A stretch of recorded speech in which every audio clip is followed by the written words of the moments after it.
All right, what's going on here? So this is going to be the planting area.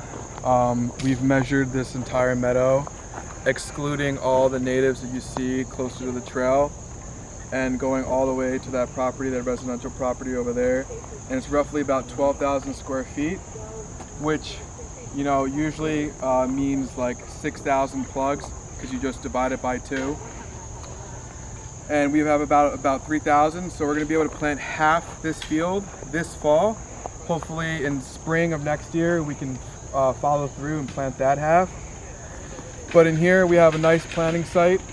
We're bordering some eastern white pines, some native basswoods, and we have a Japanese Alcaide here as well. But and there was a whole bunch of babies that we had to remove, unfortunately, even though they're technically not really invasive, but they've been populating this whole area.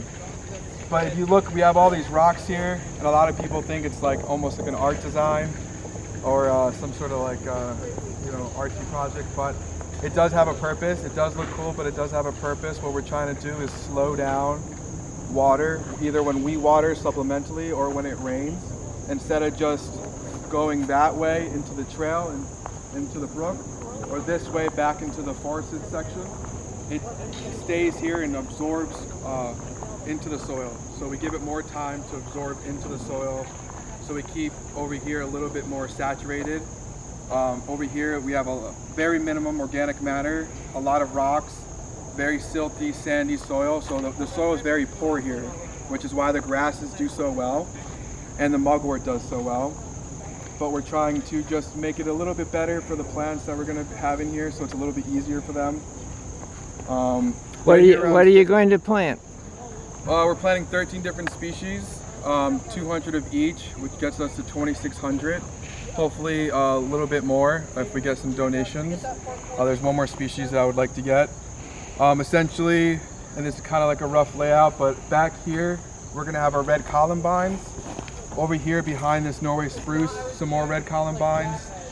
In here we're going to have some blue mist flower primarily, a lot of Penstemon digitalis sprinkled in between.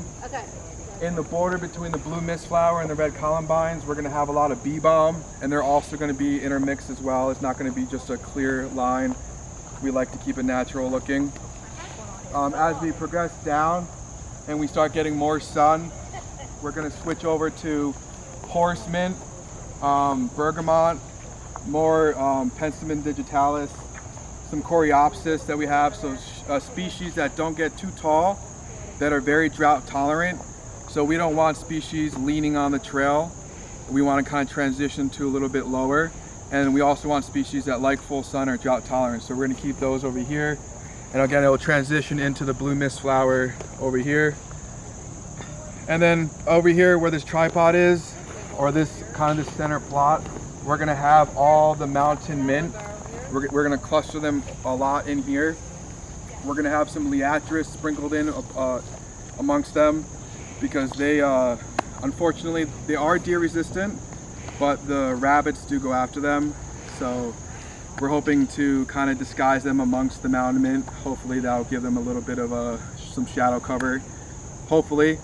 As we go over here, we're getting close to the ending of our planting zone, but we are going to have Indian grass and fall sunflower, which both get kind of tall, up to 7 feet. And we're going to start transitioning into the tall prairie grass meadow that we're trying to establish next year on that side, where we're going to have a lot more grasses and drought tolerant species that like it full sun. So that's essentially the scheme. There are a couple of plants I didn't mention, but those are the main players. Okay.